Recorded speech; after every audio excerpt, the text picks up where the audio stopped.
Sunubet est le premier partenaire de la RTS en vue du mondial Qatar 2022. Un choix qui n'est pas le fruit du hasard. Si Sunubet a déjà travaillé avec la RTS, ce coup-ci, l'opération est bien plus importante. On a vu que la RTS avait les exclusivités de retransmission pour la Coupe du Monde. Mais dès qu'on a appris la nouvelle, on a automatiquement, nos équipes ont contacté Madame Potin, votre directrice commerciale, pour se placer. Donc effectivement, aujourd'hui, pour Sunubet, qui se réclame en tant qu'un site 100% sénégalais, on était obligé de participer et d'essayer d'accompagner la RTS. Donc on a beaucoup travaillé avec la RTS justement pour pouvoir signer ce partenariat. Et aujourd'hui, c'est un grand jour et c'est une grande fierté pour moi en tant que Sénégalais, pour toute mon équipe et surtout pour tous nos clients. Sunubet, société de paris en ligne 100% sénégalaise avec un ambassadeur d'envergure internationale. Elhadji Ousseynou Diouf, grand talent du football sénégalais. Ambassadeur itinérant auprès du président de la République parce que titre boobu moo gën a am solo Sénégal. Un patriote convaincu, ce choix, il le juge très logique. Je suis sénégalais et fier de l'être. Et en tant qu'ambassadeur de Sunubet, je suis très ravi et très honoré d'être ici aujourd'hui à la signature, à un partenariat entre la RTS et Sunubet. C'est un geste très noble que chaque Sénégalais doit saluer. Sunubet se positionne aux côtés de la RTS, un partenaire sûr, ambitieux, leader dans son domaine. Une mission de service public remplie au quotidien avec rigueur et honnêteté et pouvant toujours compter sur le soutien de l'État.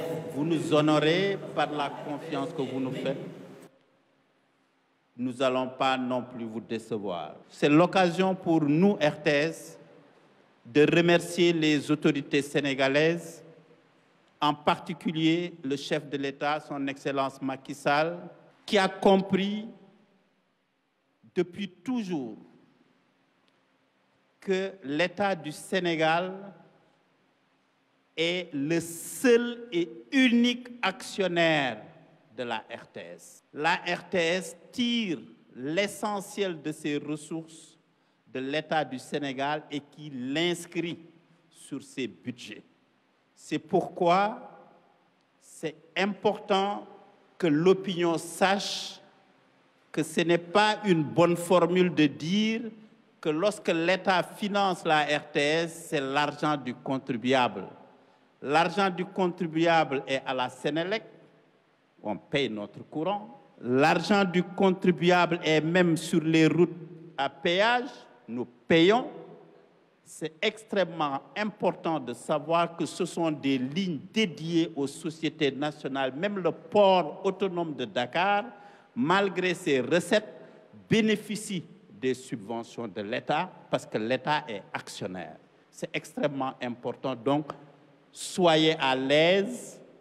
Lorsque vous êtes là et qu'on s'exprime de cette manière, c'est pour mieux dire que l'État n'est que le représentant des populations, du contribuable. Donc, c'est l'argent du contribuable qui est investi dans le service public du Sénégal.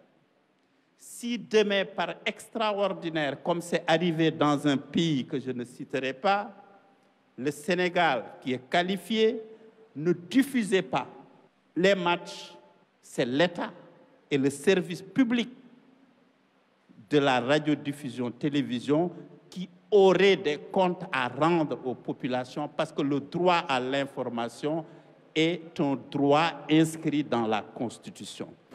Ce partenariat entre Sunubet et RTS marque le coup d'envoi de la Coupe du Monde sur la radio-télévision sénégalaise, lion du foot, des paris ou de la télé, tous prêts à mouiller le maillot.